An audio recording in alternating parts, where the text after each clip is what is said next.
Hey guys, and welcome back to the Unfiltered Gamer board game review. Today's game at the top is called Daemon Trilogy Subrosa. This is the first of apparently a series of games in which you're going to be playing as a noble house, the leader of that house, and you're going to be recruiting mercenaries and contract people and whatnot because you need to complete contracts throughout the game. At the end of every round, you're going to try and complete these little contract cards, and if you can do so by the characters that are present in front of you, you're going to get some points.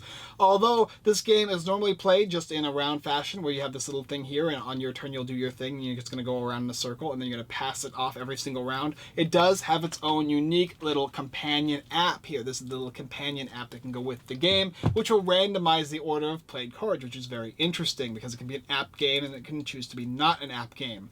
Either way though, you're going to begin the game by selecting different types of house cards depending on the number of players, and then you're going to be giving everybody a hand of 15 cards in which everybody's going to be placing down 2, selecting one of their face down or face up characters in front of them, their tableau, and then the app will randomize, or the game will randomize based on the turn order, and then you proceed by completing those actions and then trying to score the contract points. At the end of the game, when there's either 1 or 0 cards left at a certain player in any player's hand at the end of a given round, the game is going to be over and you're going to add up all those contract points up. Whoever has the most is the winner of the game. Let me show you what it looks like. Okay, so here's the game, Daemon Trilogy Subrosa, and as you can see there's a box rulebook, there's this turn counter marker which determines first player as well as how the round is going to proceed, but you don't need to use this if you're going to have the companion app over here, which also comes with a little stand. It doesn't come with the tablet unfortunately, but the app is free and you have the little stand here. You're also going to get a deck of contract cards as well as 25 different faction type cards. There's 3 of each type of card, and depending on the number of players, how many you're going to set up. In a 5-player game, you play with all of them, all 25. In a 4 you play with 20, in a 3 you play with 15, and that's the idea of the game, right? So let's say I'm going to be playing with a 5-player game this round. So I'm going to select 25 of these, which is the entire set of these guys, and I'm going to put them up to make a deck. You're going to take all the cards all together, and then you're going to shuffle them all up. Let's see if I can do this pretty quickly here. After you're done shuffling the deck, every single player is going to get a hand of 15 cards. No matter what the player amount is, these are, well, depending on the number of player amounts, I should say, but this is going to be, there we go, something like this, your hand for the game, which you'll be using to play cards from. So let's just go ahead and guess an amount of cards here. Something like this. I could be off, but do apologize if so. Just get close enough, right? You get the idea. 15 cards though, right? Also, everybody's going to get 3 contract cards. You're going to take these cards and look at them and determine which of these 3 you want to keep. You can keep up to 3, but you have to keep at least 1. So it's 1 to 3, right? And they're going to require different amounts of things. This says 1 purple, 1 orange, a blue, and 2 green. If you have this at the end of your turn and you want to discard those cards, you can score this card and it's going to give you points. And it's very simple. It says 500 points for that. This one is just 2 purple and an orange. It's easier to get, but it's only going to score you 200 points. This one here is 1 purple, 2 orange, 2 red, and a green. That's 800, so maybe this is a good one to keep. And maybe this one, and you discard the rest. And players are going to select based on what they think they're going to be able to accomplish throughout the game and keep those contracts. These are always remaining hidden, so nobody actually knows what contracts you have. And everybody's going to have their own little stack and little area here. Now we've got the game all set up. Everybody's got their contracts, their hand of cards, as well as a middle playing area, and they're going to need a tableau. So to begin the game, everybody's going to select 2 cards from their hand. They're going to look at any cards they want in their hand, and they have a plethora of different things they can do. It's going to tell you what color they are, as well as their ability. This one says your crew members cannot be wounded this round. This one over here says take a contract from another opponent. And they're going to select 2 of those cards face down in front of them, just like that. Everybody is going to do this. After everybody has selected their 2 face down guys, I'm doing this randomly, but normally you wouldn't.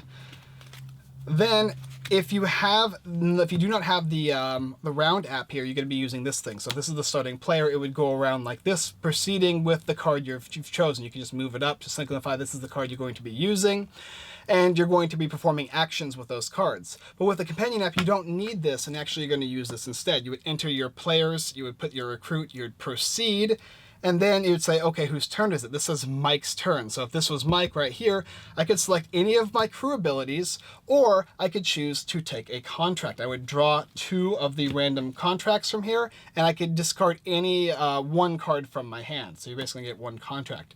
But normally it's going to be to use a crew ability. So I'd push this, and then I have a little scanner app. So maybe I wanted to use this one here. And this one says choose an opponent's hidden crew member to reveal. If it's a knight, the crew member remains hidden. And if it's not a knight, it is wounded. So I'm going to try and scan it here if I can. Let me see if I can get the light. There we go.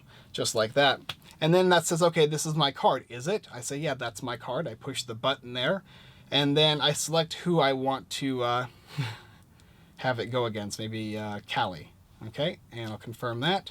And it would proceed to the next player's turn. Now it's Callie's turn. My wife, let's just say that she's playing, and she gets, she wants to put this card down here. How about this one here? Use a crew ability. And I'm going to put it here. Let's see if I can get another read on it. There we go. It says choose an opponent. Next round, the player can only recruit 1 crew member from their hand as opposed to normally the 2. And I say that's my card. And I would select myself because that's something she would do. And we would keep going, right? Okay, there we go. So I got swindled. Choose an opponent. That player must give you 2 of their crew members, and you must give them 1 of your crew members. That's my card. Let's go ahead and select Ashley, and I'll confirm that. And we're going to keep going. Use another crew ability. Let's see if I can get this baby here. There we go. Choose 2 players. Each of them must give 1 of their contracts to the other. Okay, that's my card. I'll select Ashley and Grant, and I'll confirm that. And finally, the last player's turn. He'll use his crew ability as well. Select a card. And this one says choose 2 players. Each of them must give 1 of their crew members to the other. So we get again, Cody and myself.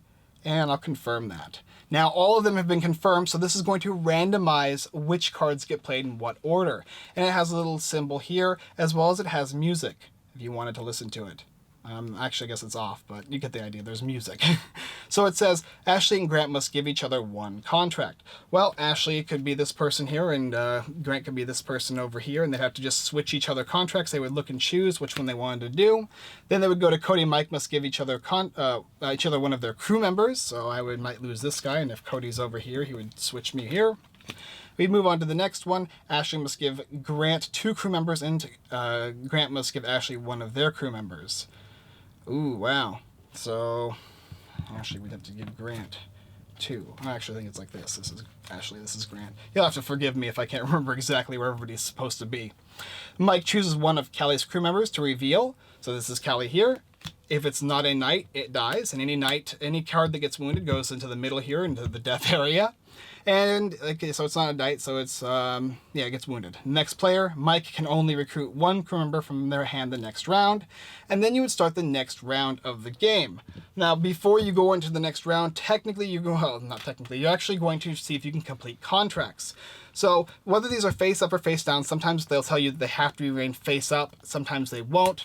But the idea is if they're face up or face down, it doesn't matter. If you have the symbols matching the crew members, you can simply remove these guys and score them 8 points next to you. So I would have to actually have a purple, there's 2 purples here, a blue, 2 greens, and I don't even have it, an orange. If I had this in my tableau, I could discard all these guys, and that would give me my 500 points, right? And we would keep going. Now, after you go ahead and score, you're going to pass your hand of cards. You should have 13 cards over, well, likely have 13 cards, over to the next player, and everybody is going to do that. Everybody's going to pass their hand across the table. This is all big jumble, but you get the idea. You're going to pass your cards, and then you're going to start the next round of play, and you're just trying to score these points. Once somebody has 1 or no cards remaining at the end of a round, that is going to end the game, and whoever has the most points in these contracts is the winner of the game, Subrosa Daemon Trilogy.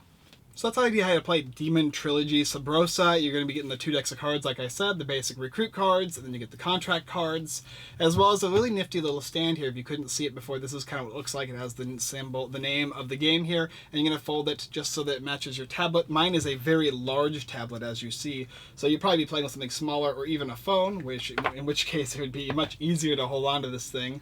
But that's basically the idea. It'll hopefully hold on. Yep, just like that. But yeah, we didn't have a problem with it really.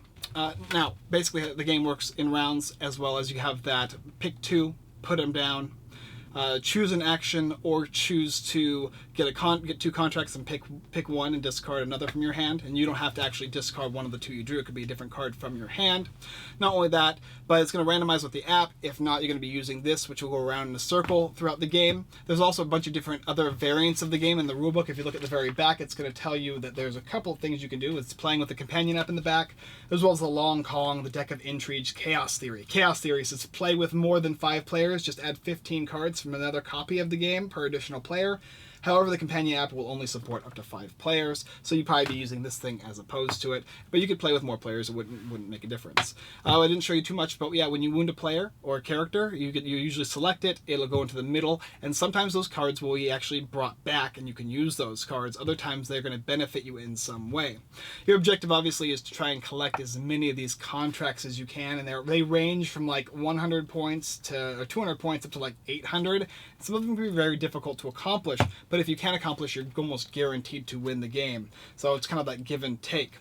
And also, there is a wide plethora of cards, and selecting them, depending on the players, is going to be a lot of fun because they all do different things. It kind of reminds me of the game, it's got a little bit of like Ticket to Ride in it, as well as got a little bit of the new Coup game, Coup Rebellion, where you can select the different characters, so it has that both put together, as well as an integrated little app that, as you saw, showed the different characters on the screen, and actually you confirm it. Very easy to use, right? However, if you don't have light, it's going to be very difficult to use that app, because you need to have that sensor be able to see the card. As you saw a couple times, it was kind of like, come on, do it. But most of the time, it was pretty quick, and it just goes around the table. But that doesn't really matter, because if you don't like the app and don't want to use apps in games, you don't have to. You can just simply stick with this, and it works just as well. It's just not as crazy and random, which is kind of fun with that.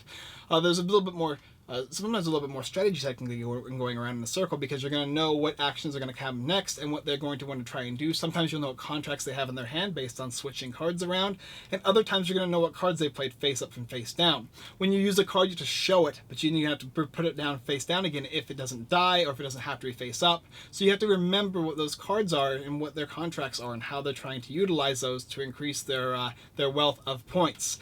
Also, you might think you're winning in the game, and suddenly you didn't realize that this guy has 9 cards on the field, or 8 cards on the field, and now he's just played all of them and gained 800 points to your measly 3 cards that are only 200 apiece. So you really have to be watching out like that. And just because you think you're winning doesn't necessarily mean you are. This game is really fun and very, very enjoyable. Like I said, it brings 2 games I love. I just enjoy completely. Ticket to Ride is a wonderful little game that adds that little contract aspect to it, as well as that little Coup Rebellion where you have the different types of character cards. You're going to be choosing between it. Throwing in the app is wonderful. I wouldn't play this game without the app. I love the randomness, and I love using technology in a game while still the game remaining the most important aspect of it. I like how they even included the little holder for the app. Really, really nice. The box is wonderful. The art is really, really nice as well. Wonderful game all the way around. I think it's one of those games where you're going to look at it and know if you want to pick it up or not. For me, this is an instant hit, and it's definitely staying in my collection. IDW did a wonderful job with Subrosa, Daemon Trilogy. The first one, I want to see the next 2.